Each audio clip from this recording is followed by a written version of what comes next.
Today's how-to video is going to be on showing you how to pretty well put your brake shoes back onto your mount if you're changing the, this is the mount.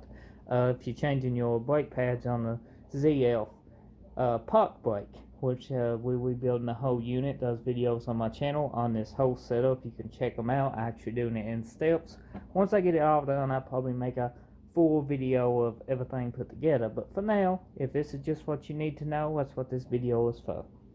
So first thing you want to do is find your mount, and this is it, and it goes like this.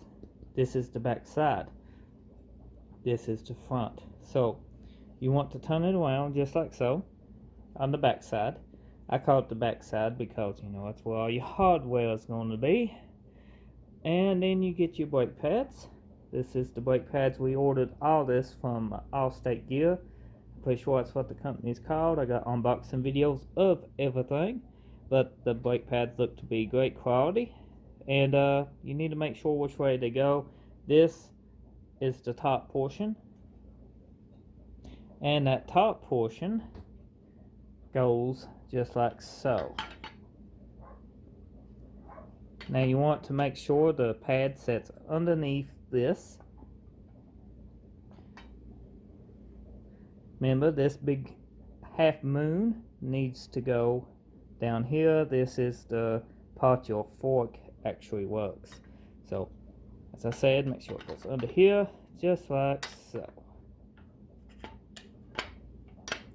And then it should look just like this. Next step is installing your springs. A color coded one goes this way, the green one. It hooks over the top, not underneath, so you can't get them mixed up. A directional. This guy just bends over down into his shoe, and sometimes can be quite a pain to get under there, just so you know. And as you can see, it's going to be a pain for me to get under there too. But he goes right over the top and bends, just like so. What I found, guys, it's just holding here, is put it on at an angle here, and then wedge it. It's got between each other, and just bring it into one another, just like so. It's the best way I can tell you to apply it down. The other ways I was trying was a pain. But what you do is hook them into each other, stretch it where this end touches right here, and then just bend it into itself. And that's pretty well what it looks like. Whole lot easier than fighting with it. If you got a vise, it's probably 10 times more easier, but I'm trying to do this right here without one. And, we seem to be doing a pretty good job. So, green one goes on this side, the red one goes on this side. And them hooks, any way you want to, it don't matter which one you put on. But the green one actually sets the lower, if you look right here, so it needs to go on first. But at the end of the day, it shouldn't actually matter. But the green one is the one that sets closest. So be sure to put it in first. If you didn't, it shouldn't affect nothing. I would not suspect, but never know. Just make sure the green is on. But if you done got it together, I wouldn't worry too much about it. Put some one way here. Try to keep it steady.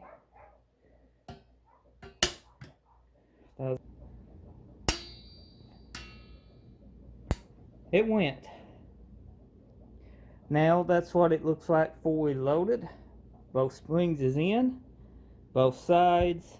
This is what it looks like on the other side.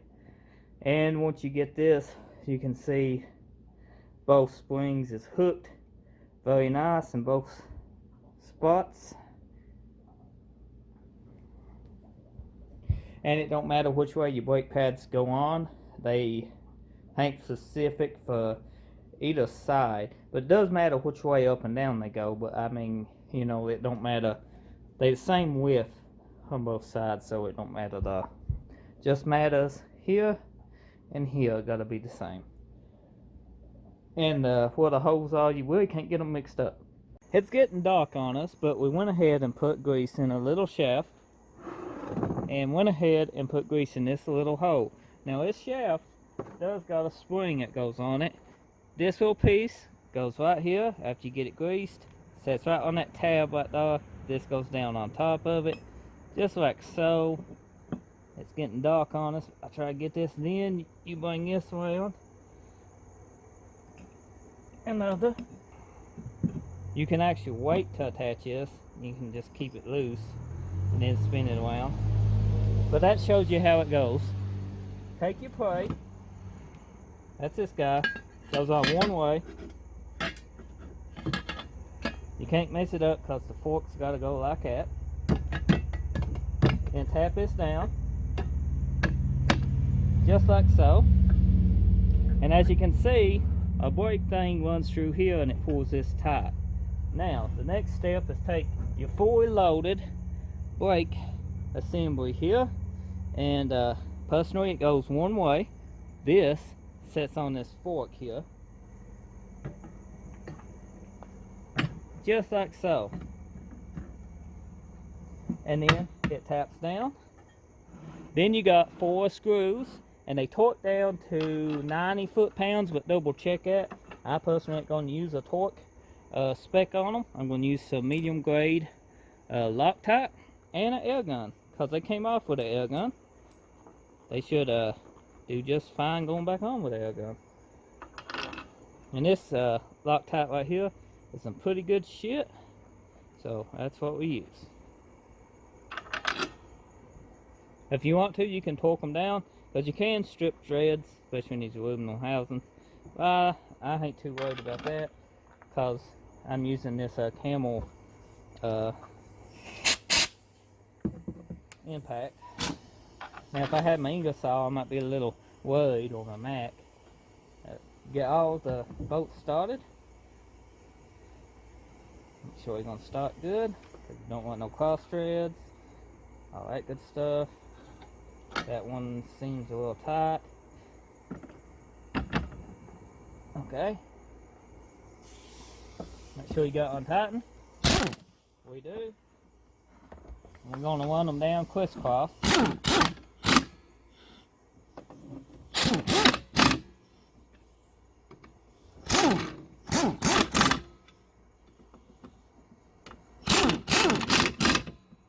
Now I'm going to tighten them up.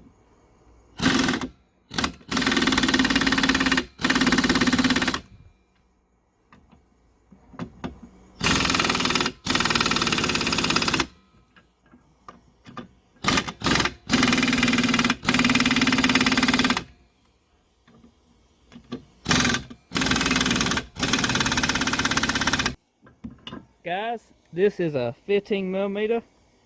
If you want to know the size of them bolts, if you're just now catching this video.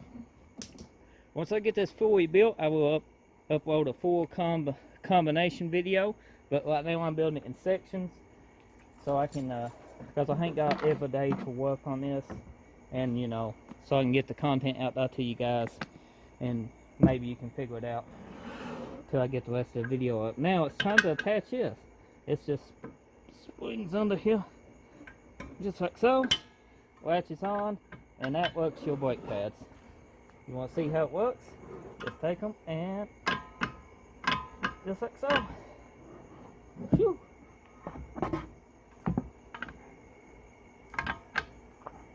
Just like so. And that will pull a lot more. That's just what I can do.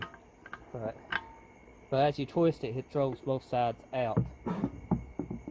So that is the unit fully assembled.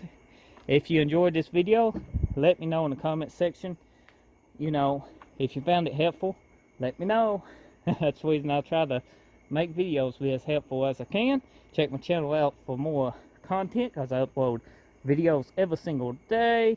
And I'll see you on the next video. Thank you for watching this brake assembly video.